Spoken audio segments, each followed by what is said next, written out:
విద్యారంగ సమస్యలు పరిష్కరించాలని కోరుతూ సూర్యాపేట జిల్లా కేంద్రంలో ప్రగతిశీల ప్రజాస్వామ్య విద్యార్థి సంఘం పీడీఎస్యు జిల్లా కమిటీ ఆధ్వర్యంలో 100 ఫీట్ల రోడ్డు నుండి గాంధీ విగ్రహం వరకు భారీ ర్యాలీ నిర్వహించారు। ఈ సందర్భంగా పీడీఎస్యు జిల్లా అధ్యక్షుడు పుల్లూరి సింహాద్రి, డివిజన్ ప్రధాన కార్యదర్శి పిడమర్తి భరత్ మాట్లాడారు।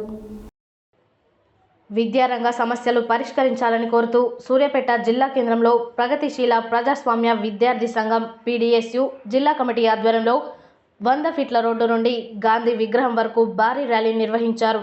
ఈ సందర్భంగా పీడీఎస్యు జిల్లా అధ్యక్షులు పుల్లూరి సింహాద్రి, డివిజన్ ప్రధాన కార్యదర్శి పిడమర్తి భరత్ మాట్లాడుతూ రాష్ట్రంలో కాంగ్రెస్ ప్రభుత్వం ఏర్పడి దాదాపు 8 నెలలు గడుస్తున్నా ఇప్పటికీ విద్యాశాఖకు మంత్రిని కూడా కేటాయించకుండా నిర్లక్ష్యంగా వ్యవహరిస్తుందని అన్నారు।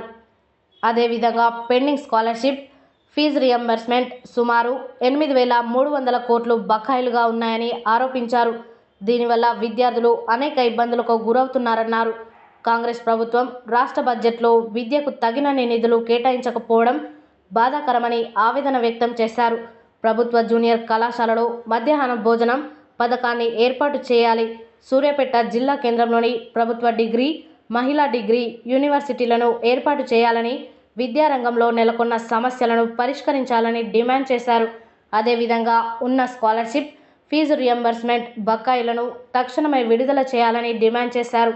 లేని పక్షంలో రాష్ట్ర వ్యాప్త ఆందోళనలు చేపడతామని రాష్ట్ర ప్రభుత్వాన్ని హెచ్చరించారు। ఈ కార్యక్రమంలో పీడీఎస్యు నాయకులు, కాలేజీ విద్యార్థులు మమత, సంధ్య, నవ్య, శైలజ, వనజ, శివ, సందీప్, మహేష్, నవీన్, వినయ్, వేణు, సాయిరామ్, ఉదయ్, గోపి తదితరులు పాల్గొన్నారు।